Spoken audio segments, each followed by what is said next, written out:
Oh. So, before we get started, let's talk a little bit about a prophet. What is a prophet? What are you all? He prophesizes. What he says comes from the Lord, he says. Right? That's a good one. It actually happens. Asking what is a prophet? I say he prophesies something from the Lord that actually happens. I think that, I don't remember, but I think there's something like 4 Hebrew terms that are used for prophet. Yes. We have all translated in English as prophet. So there's Navi, which is seer.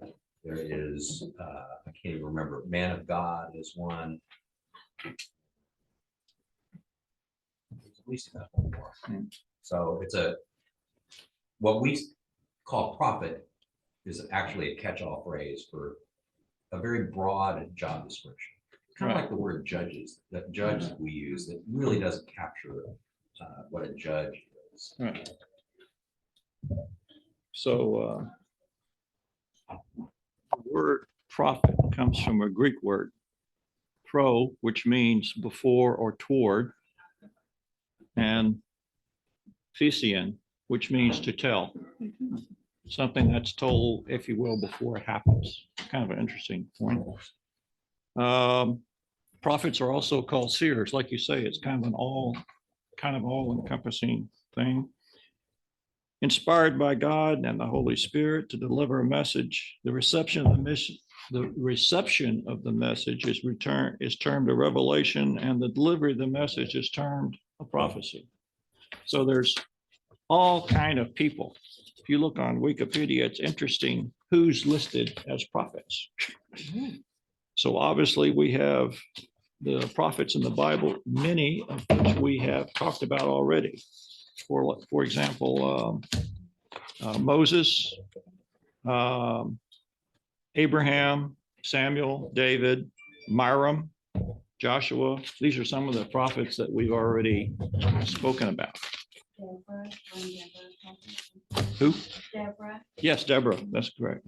May I say, do we know who the most famous prophet or the best prophet in the Bible was?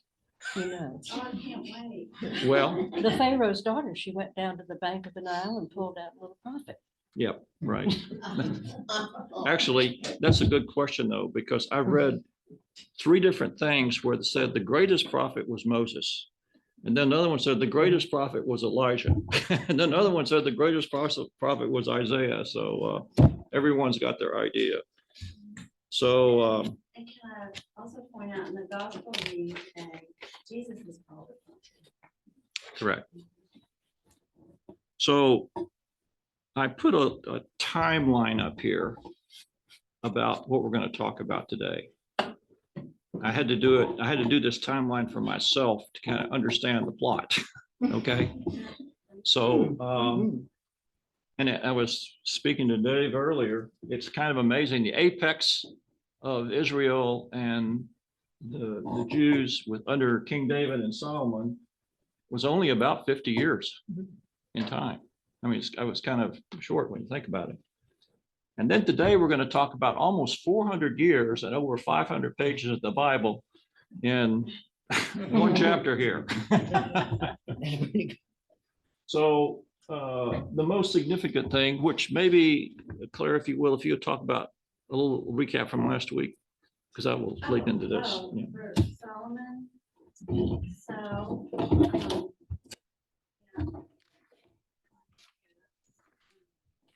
we talked about King Solomon, who has rocked just the second and final king of kind of the glory days of Israel as a whole kingdom. And Solomon had building projects, built a temple. Very wise, was he not? And also, went astray. And to me, the reading makes it sound like his wise led him astray. to all foreign gods. And, maybe that's the case or not. But what we've seen throughout this whole reading is the thread that what is the jealous God? Right? The Lord wants us to be faithful.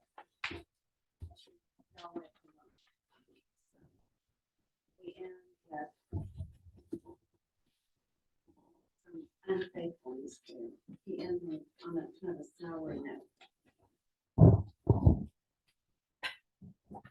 That's it. That's all I have to say. Okay. Yeah. So, Wonder why will do that to you. Well, and it's also kind of interesting to me, I think as this summary of that. With this, we switch our emphasis, right? Israel wanted a king. They wanted a king. They got 3 kings. And then they got a whole bunch of other kings. But things were never kind of the ideal that they wanted, sort of beyond Solomon. But even though there were some good kings afterwards, that's what I would say. They got what they wanted and probably more than they bargained for. It's kind of like, be careful what you ask for, you just might get it. I think one of the most important things, I think you mentioned it, was building the temple. I mean, he was responsible for that Yes. original temple, which God would not let David build. And that's huge in Israel's history, as you say, huge. so we started the dialogue this morning, which we've been saying. First commandment, which is not the first commandment in Christianity, but it is in the Jewish Bible. I am the Lord thy God who brought thee out of Egypt, out of the land of Egypt, out of the house of bondage. Thou shalt have no other gods before me. And as long as you keep this covenant, you'll be protected, right? So this was said by, or told to Moses 400 years before all this happens. So the temple is built in 959. That's when Solomon ruled, he thinks. Then, as Claire indicated, we had some good kings and we had some bad kings. And now we're in the bad king period. So it gets so bad that Israel divides, okay? You end up with northern Israel, which we come to know as Samaria later on. And that was the 10 tribes of the original tribes went north. That's supposed to look like Israel, it may not, but 2 tribes, Judah and Benjamin, stay in the south, and they have Jerusalem. And the interesting thing is, as we well know, the 10 tribes ultimately disappear many years on. Okay. Anybody have any questions or thoughts about that? I'm not doing it, but, yeah, I'll come up with it. Okay. But it seems interesting that the 10 tribes would replace more or less, and the other 2 would stay. And I wonder what the order was in the tracks that kept Benjamin and Judah together as the tradition of the Jews. I'm not sure I can answer it completely, other than to say that the North became significant Baal worshipers. Okay, at least there was some modicum of decorum following the Lord in the South to a point. But in the North, they Jerusalem might have been a key part of that. When I was trying to spit out the Samaria. And yet we hear about that even right through the New Testament. So I mean, it didn't exactly go away. It became something else than what it was, but it never went away. Yeah, okay. Well, after, it was conquered several times, and ultimately we came to know it as Samaria in Jesus's time, right? Okay, so those of you who are lucky have a Bible in front of you, and they're marked. We're going to go counterclockwise around the room, and I will tell you when to, or ask you when to read a phrase that we're going to talk about. So we're going to be talking about Elijah, Isaiah, and Jeremiah. So before we start, there's some commonality that each of these prophets shared. Number one is God spoke to them. Secondly, very important, they were there to confront, not to comfort. This is a big, huge point. It got them in a lot of trouble. But they were there to confront this. They all had direct access to the kings, to the rulers. They were acting, they had dialogue with them. There was a lot of interaction with them, most of it negative, but they had access, okay? God told them beforehand that they would suffer and not be listened to.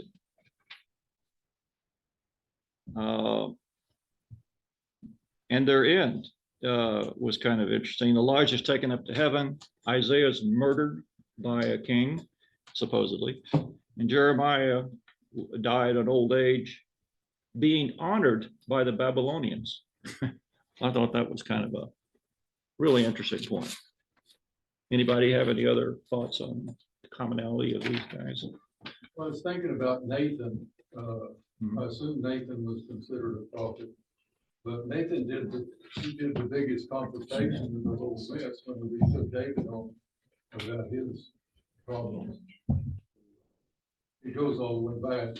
Yeah. You know, Yeah, that's like I say, but these. I understand those. What Yeah. we're talking about today. Yeah. One of the phrases you'll hear people use a lot in seminary is speaking truth to power. It describes the job of a prophet, I guess, speaking truth as they see it. At risk. At risk, absolutely. Right.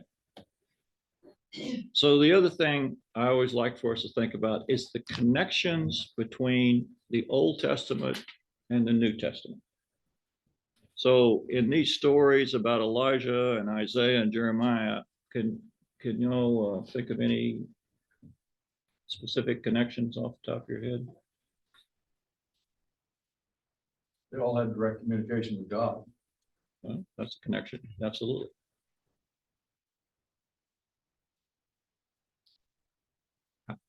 How about the prophecy about the Messiah? Isaiah is kind of the first person to talk about the Messiah. How about Elijah? Big connection with the New Testament. Oh, the transfiguration. Transfiguration, absolutely. One of the Gospels directly connects Elijah to John the Baptist. Correct. Tomorrow. Yeah. So Elijah is mentioned 4 times in the New Testament. Count them 4. Isaiah is quoted 53 times, most significant Old Testament. Yeah. And Jeremiah 40 times. And even Jezebel gets to be in the New Testament. It's not the same one, but her name is used because she's considered to be the most evil woman in the Bible. She makes it all the way to Revelation. Be a woman. Okay. So any thoughts on those points? So I'm going to go a little off the reservation here and it'll hopefully follow the path, but it's going to be probably a little different. So as I said, Elijah kind of appears, and it's kind of interesting about Elijah is he's only in 3 chapters in First Kings and the 2nd chapter of 2nd Kings. I mean, very little is actually spoken about Elijah, but he's considered to be one of the greatest prophets, right? Kind of interesting. So he goes in the northern kingdom, and the northern kingdom has really gone hard to the Baal side. They've torn down the altars that the Jews had built. They were worshiping Baal. They had 800 priests. They had a lot of support from Ahab and Jezebel as key leaders. So first thing Elijah does is he goes to the king and says, there's going to be a drought, and this drought's going to last 3 years. You're not even going to have dew. So he goes away, and then obviously the country is suffering significantly, and the country's very hard pressed. Elijah leaves the area and he goes into somewhere near the Jordan, and he's fed by ravens, and God, he drinks out of streams and so forth, but ultimately the streams dry up. And he goes back to the north. God tells him to go see this widow in a city. Are you all following the story here? So he gets to this town, he goes to this gate, this widow's there, she's very poor. And he says, I need water and I need for you to feed me. And, or give me some food. And she says, well, I'm a poor lady and I can't support you. I can barely support myself. All I got is this jar of food. And he says, don't worry about it. Your food will be replenished. So if you look in the path, there's a link there to what? Please. Manna? Huh? The food from the Exodus. What Jesus did. Yeah, the fish and the bread, He fed the 5,000, yeah. right? Yeah. So they're kind of, I thought it was kind of neat that they linked the fact that this lady had an endless supply of food while he was there, from this one jar, kind of to the Jesus story.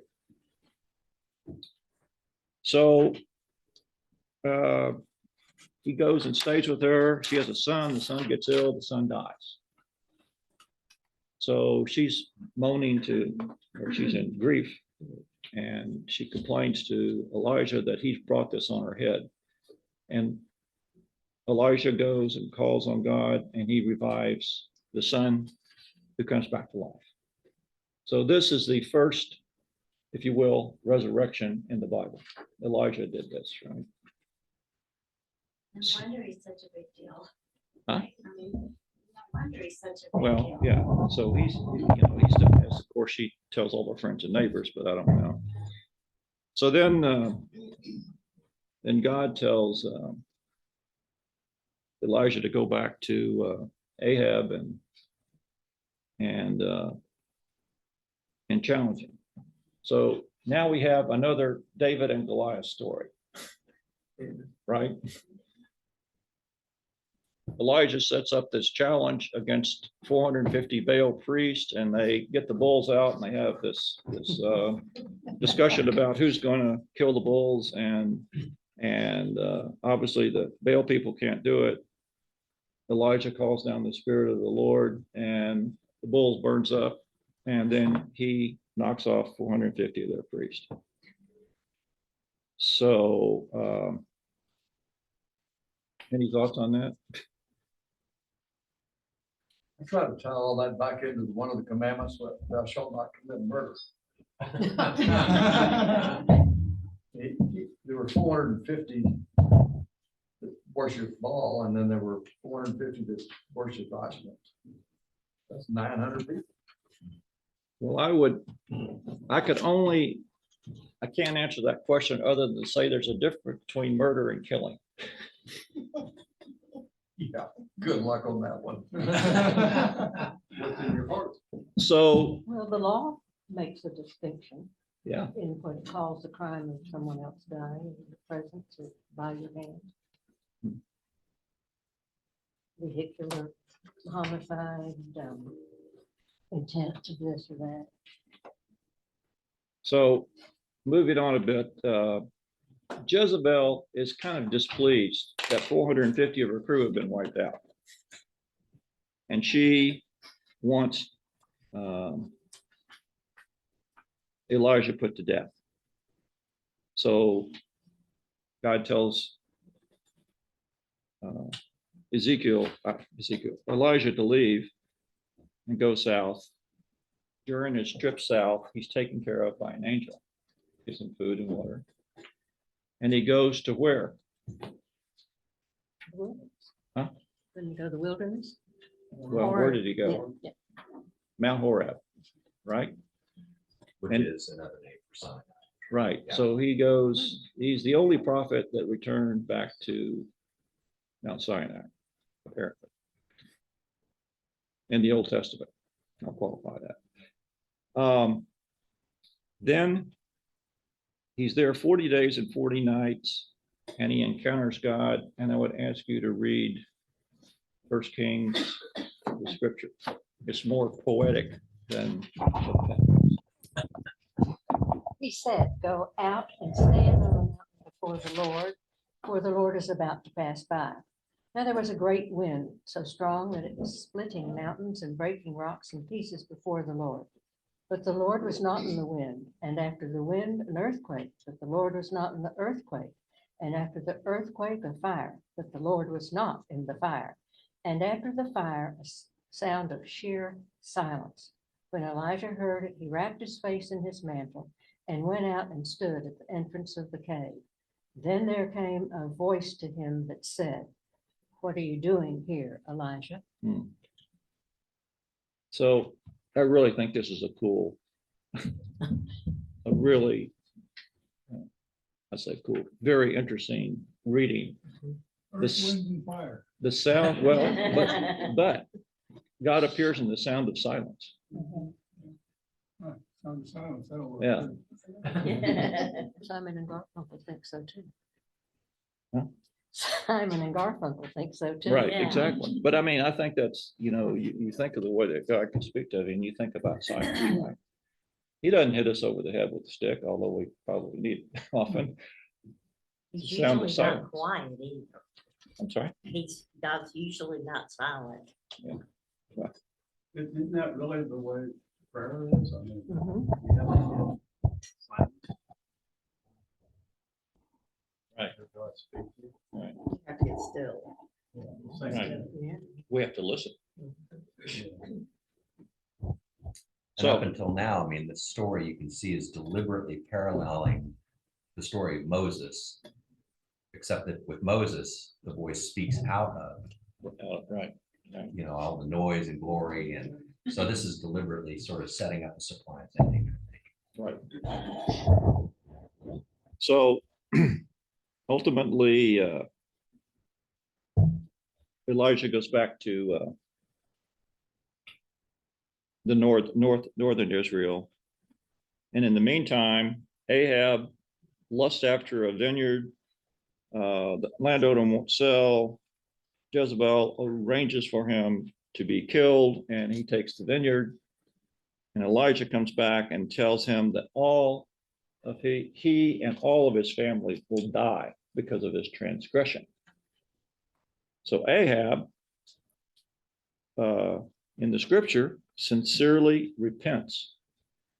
And God says, I won't kill you, but I will kill all of your family. And the dogs will lick their blood. So what happens to Jezebel?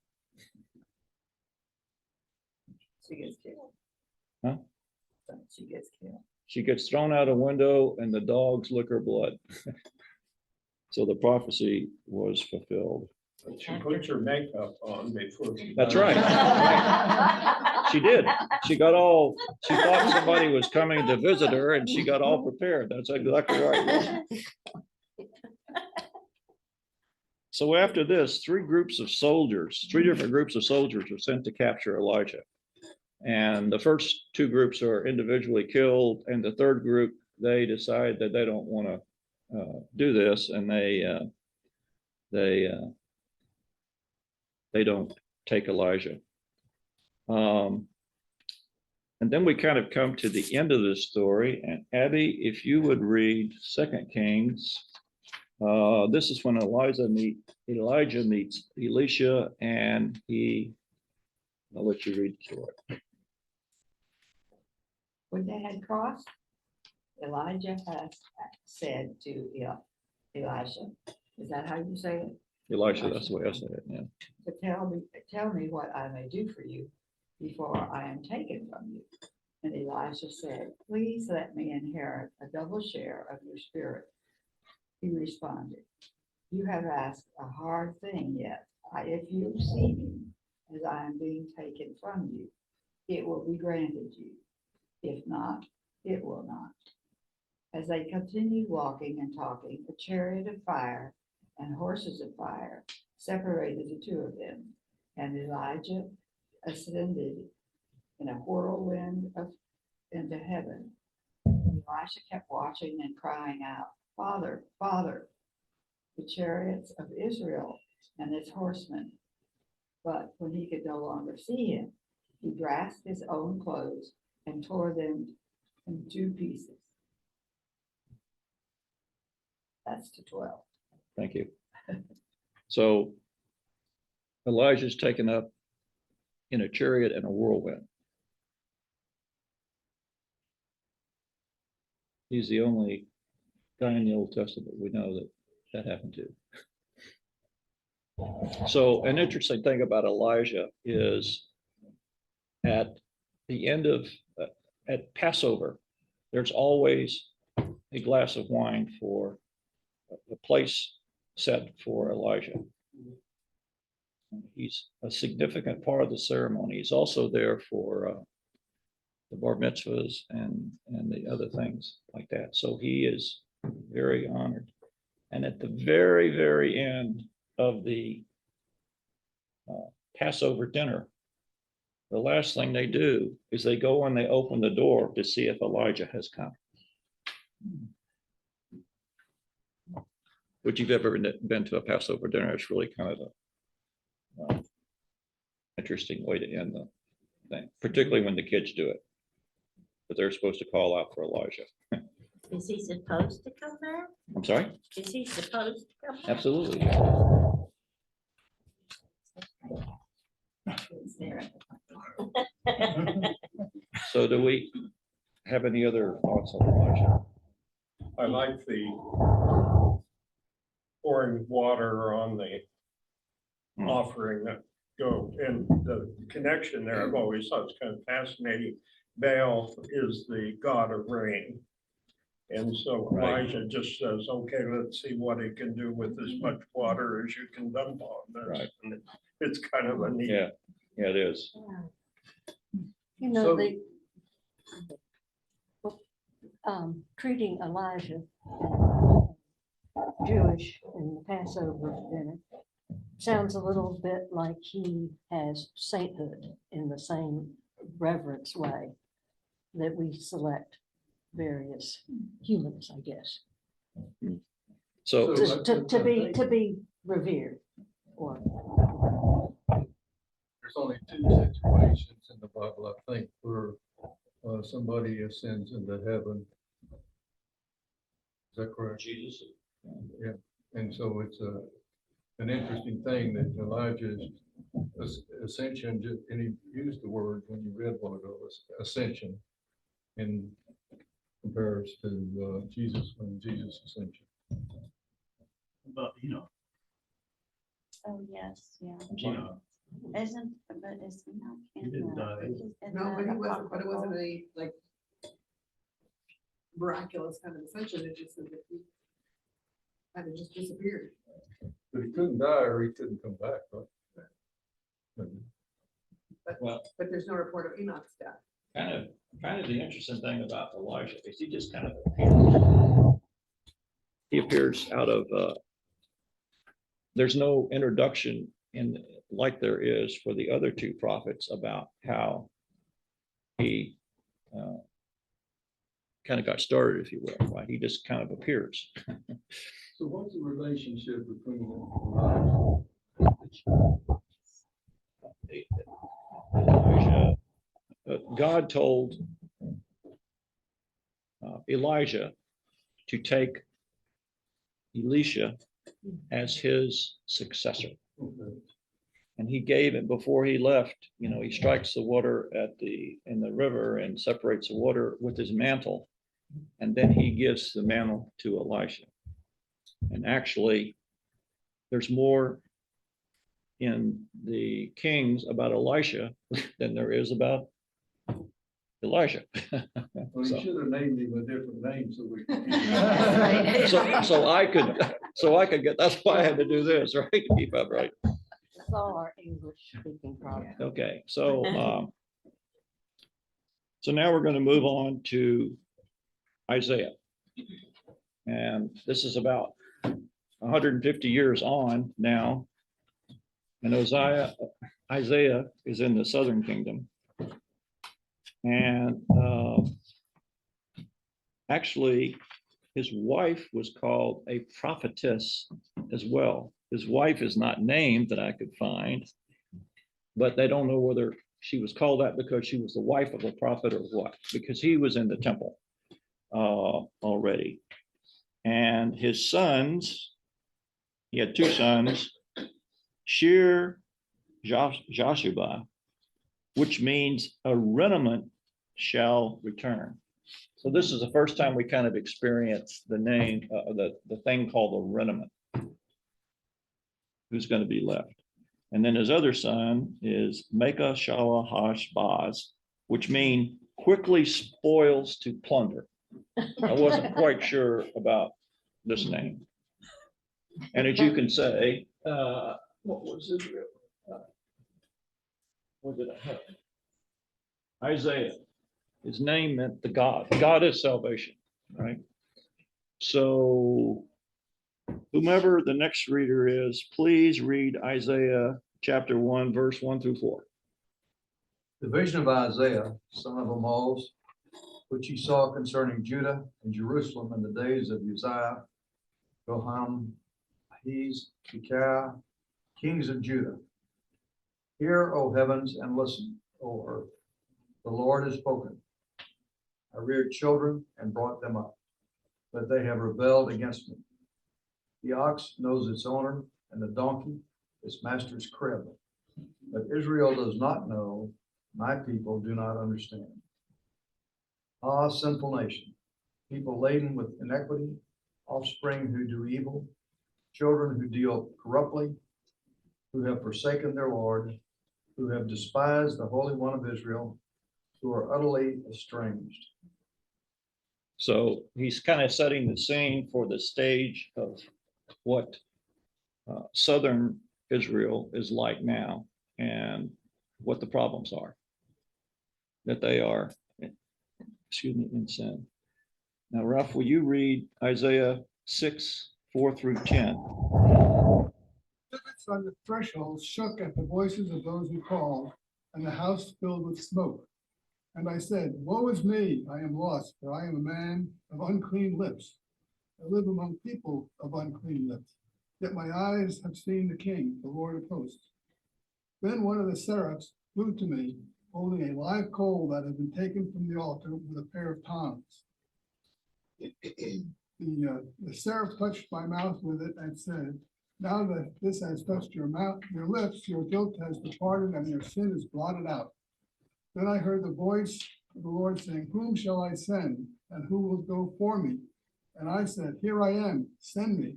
And he said, go and say to this people. That's a little awkward. Keep listening, but do not comprehend. Keep looking, but do not understand. Make the mind of this people dull and stop their ears and shut their eyes, so that they may not look with their eyes and listen with their ears and comprehend with their minds and turn and be healed. So, purified by God. And the title of the path chapter is Here I Am, Send Me, right? So he says, send me. This is kind of the. I think that's one of the most important,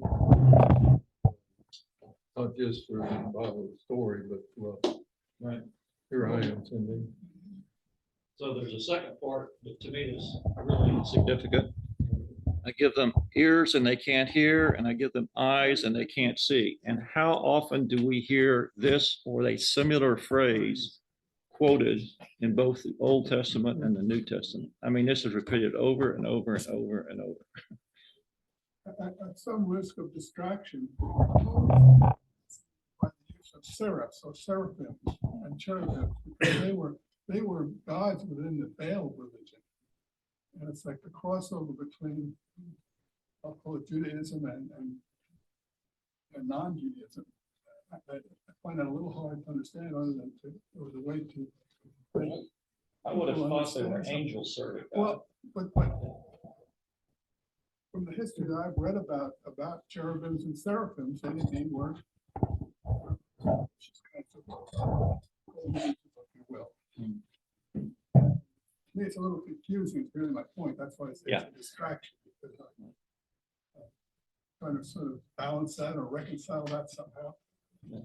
I mean, even the description of the seraphims that were in the temple with the wings, the other three pairs, and one over here, one on the right, and then one black. You know, it doesn't seem very Judaism to me. And this word seraphim, the other place that it occurs in the Old Testament is with Moses in the wilderness, when God sends serpents to bite and kill a bunch of people. The word used is seraphim, which is just plural for serpent. So real strange. Yeah. Yeah. Is it possible that he's using that as keeping the kind of door open to attract the people that are worshipers of Baal? Well, that's kind of like what I thought was that some sort of like connection that they can relate to somehow, but it also sort of reinforces that whole thing of some other God other than. You know, when Paul was out preaching to everybody, he had the gospel he was preaching, but he kept reaching back into the Old Testament and bringing stuff forward so that he had the Jewish attention. And I don't remember either when monotheism became an important part of Judaism, because during a lot of their history, Yahweh was not the only God, but the mightiest of the gods. Yes. And so this may be a way of taking an image from Baal worship and making them subservient, I guess. That's, so I'm just kind of making that up. Yeah. I kind of think the important point here is that God purified Isaiah, and that he kind of told them what was going to happen, right? He said, I'm going to send you out, you're going to talk about all this stuff, and they're not going to listen to you, and then they're not going to see you. We just read Hebrews and in EFM, and because he makes a whole argument about Christ being above the angels, lower than God, but above the angels. And there was an interesting note in there about the way part of it is translated. In the Hebrew Bible, it says lower than God, and then the other one, it says above the angels. So, but kind of establishing a hierarchy that he is above Right. the angels. So after Isaiah gets through walking around the country naked for 3 years, he And barefoot. he prophesied Samaria, or northern Israel, has been taken over by the Assyrians at this point, and they are threatening the southern kingdom. And you also have Egypt down below. So Isaiah's the king is thinking about making a deal with Egypt, and Isaiah says, "Don't do that. We will be taken care of." And then he says, "God will take care of us." The Assyrian army shows up in Jerusalem, and 185,000 Syrians die that night from an angel of the Lord, and they're saved. So it's a repetitive story. Then Isaiah talks about what's going to happen to the other countries around them that are threatening them. So there's all this prophecy about those individual countries, Moab, Egypt, and so forth.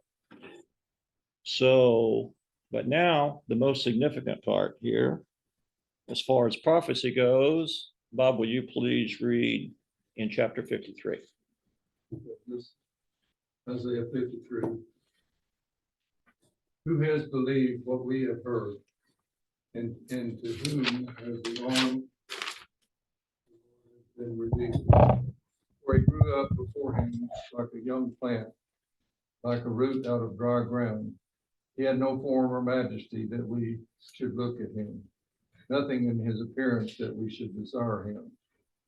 He was despised and rejected by others, a man of suffering and acquainted with infirmity, and as one whom others hide their faces, as one from whom others hide their faces. He was despised, and we held him of no account. Surely he was born of our infirmities and carried our diseases, yet we counted him stricken, struck down by God and afflicted. But he was wounded for our transgressions, crushed for our iniquities. Upon him was the punishment that made us whole, and by his bruises we are healed. All we like sheep have gone astray. We have all turned to our own way, and the Lord has laid on him the iniquity of us all. And then verse 10 is, yet it was the will of the Lord to crush him with pain. When you make his life an offering for sin, he shall see his offspring and shall prolong his days. Through him, the will of the Lord will prosper. So who are we talking about here? Right.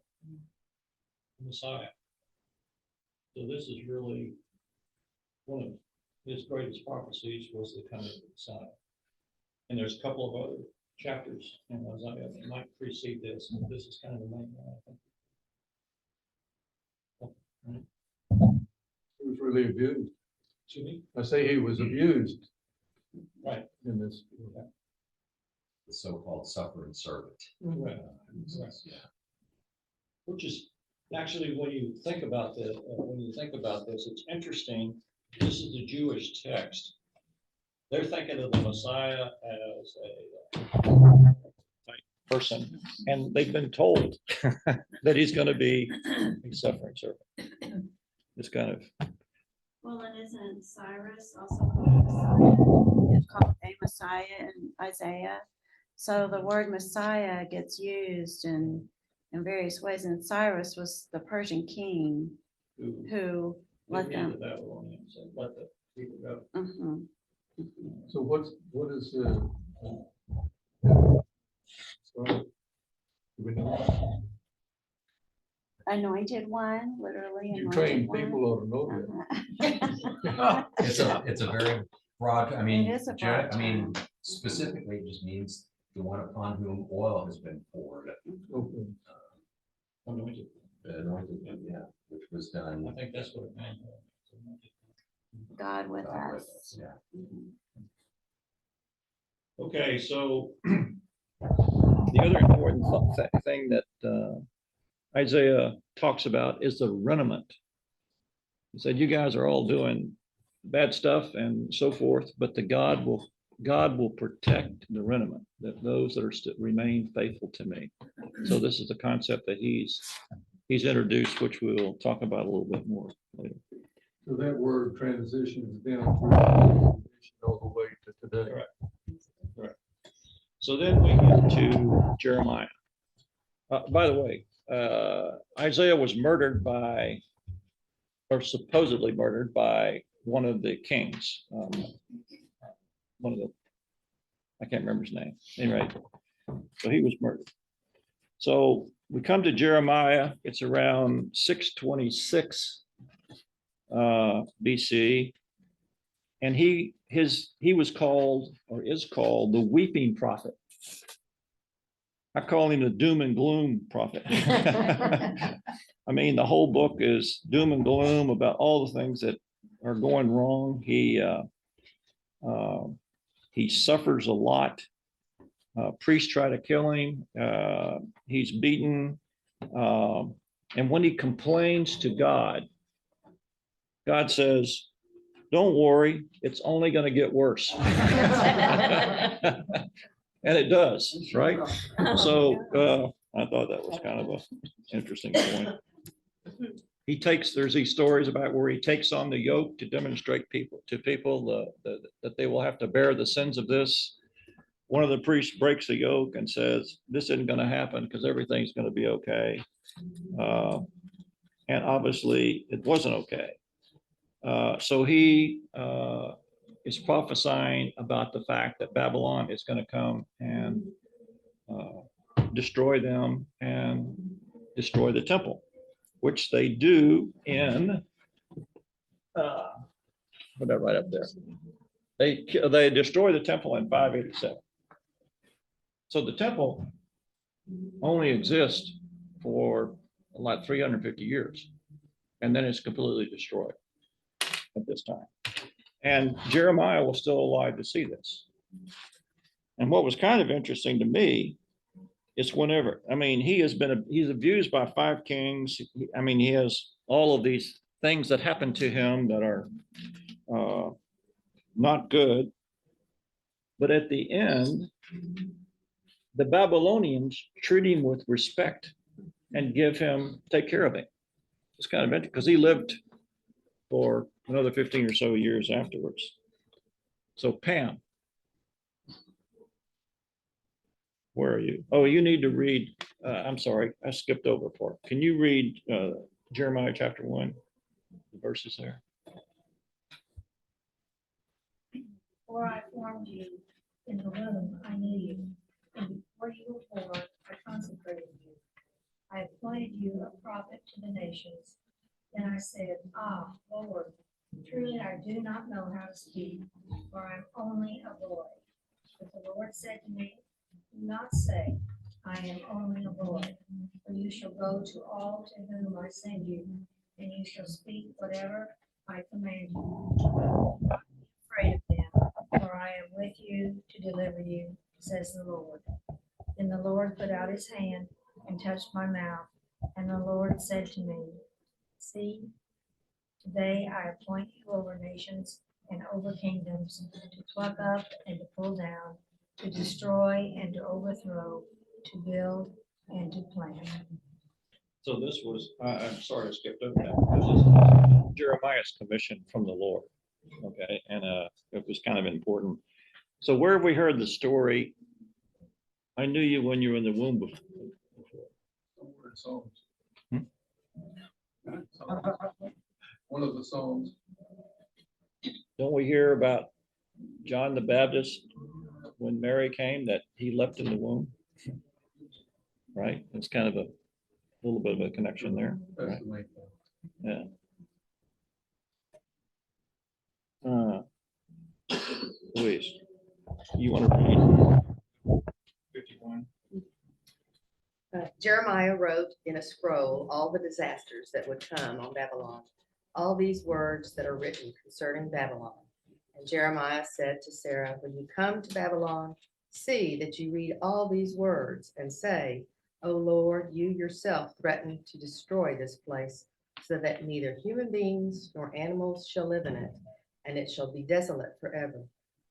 When you finish reading this scroll, tie a stone on it and throw it into the middle of Euphrates, and say, thus shall Babylon sink, to rise no more, because of the disasters that I am bringing on her. So where did we hear the imagery of this story again?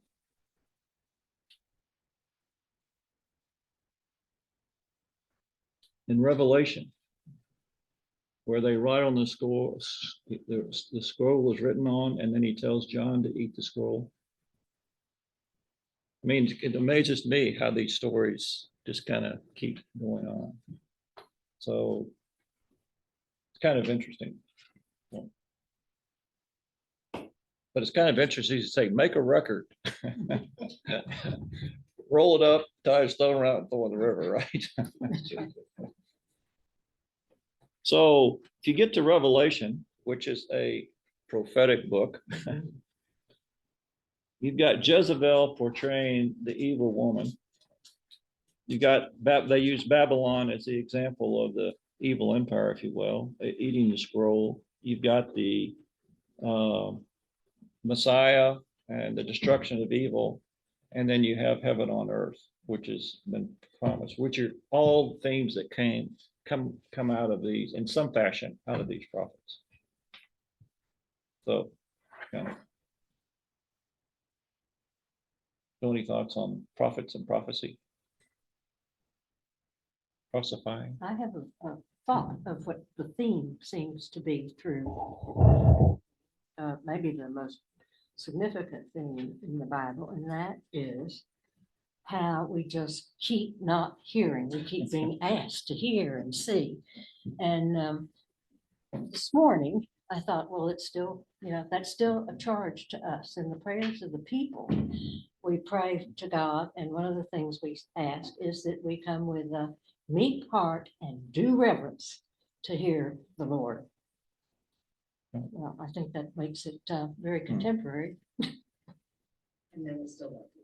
Oh, yeah. Right. And then we ask for forgiveness a little bit. Like that. Right. Not, We know we can ask for forgiveness. And then we start all over. That's what we're called children of God. Oh, that's good. That's exactly what you should have. Yeah. So I was thinking a while ago about the psalm that sounded like, and Psalm 139 starts off with, "O Lord, you have searched me and known me. You know me when I sit down and when I rise up."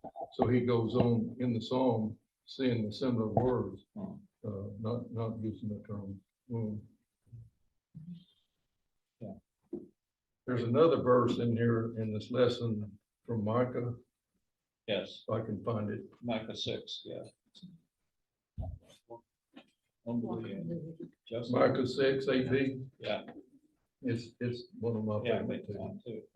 It says, Micah reminds them that God requires for his people to do justice, to love kindness, and to walk humbly with your God.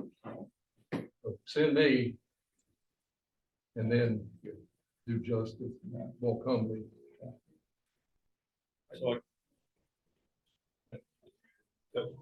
The thing that I think is kind of hits me when you read the Jeremiah story and all the destruction, and you're going to lose everything. You're going to lose the temple. You're going to be hauled off in slavery in this thing.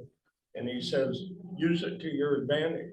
There's a rebirth process here. Get all these stories down on paper, and that will lead you to a new future. And it does. So, yeah. It's kind of a powerful thing. Well, as I said, the thing that really kind of struck me over this is that God told them they were to confront these issues and that they were going to be persecuted for it. This was not going to be an easy road.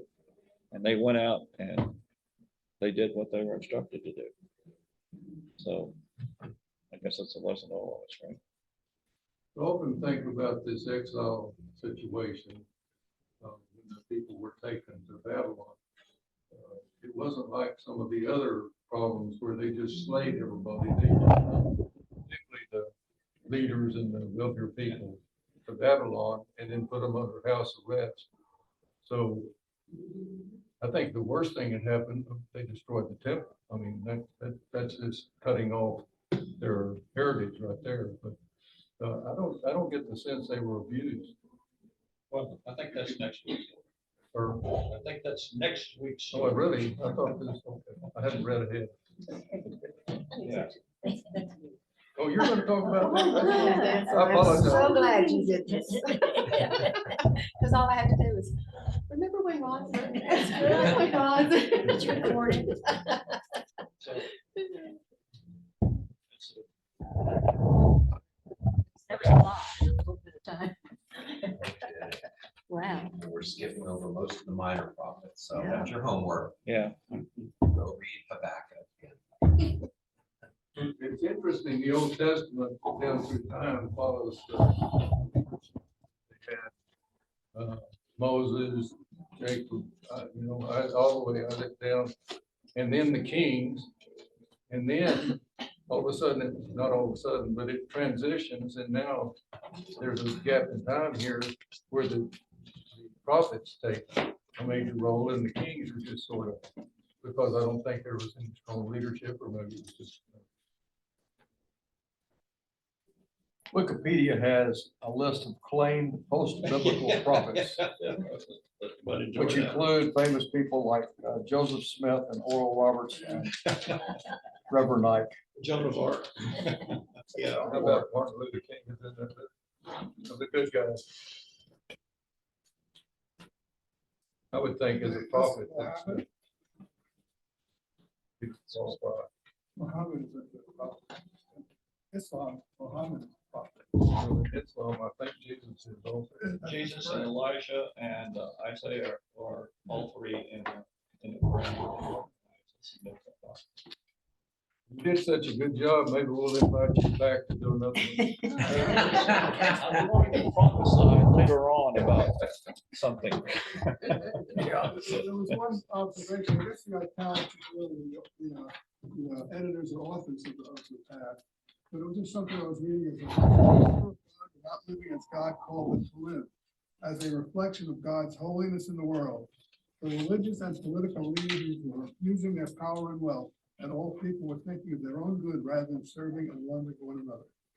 And I thought that was, wow, that's an interesting kind of observation about the whole scene. Well, the whole point was the fact that God had made a covenant with them. And they just repeatedly violated the covenant, and he tried to put them on the right track, and they just repeated and which we do right down through today, right? Right down to today. And as Ralph is indicating, the prophets are largely calling out the religious authorities, or those who are in power. Yes. And guess who's gonna do that later on? Right. And that's a reminder to people like me of the trust that we can abuse or use to serve the people of God. So the scripture reminds me over and over again that the people who are most often called out are people like me. You told us one time in here that trust is what faith looks like when it's lived out.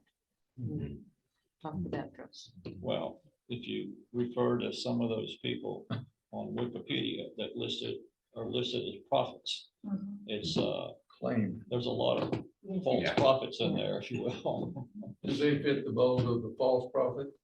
Excuse me?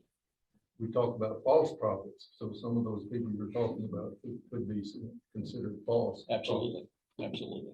I Well, mean, Maybe, Maybe. maybe it, whatever it is. Well, hasn't if they're happened different yet. from us, they're There's false. always white tea. so you're next week, huh? I'm gonna try. You You know, I always do things different, so it won't be this wonderful. This was excellent. What are we supposed to Okay.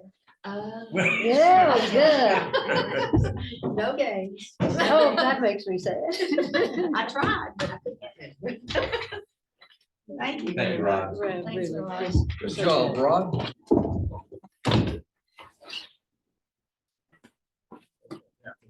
So. Yes. Oh, Oh, yes, yes, yes, yes. Oh, you were, yeah. I forgot that I recorded some of it for him.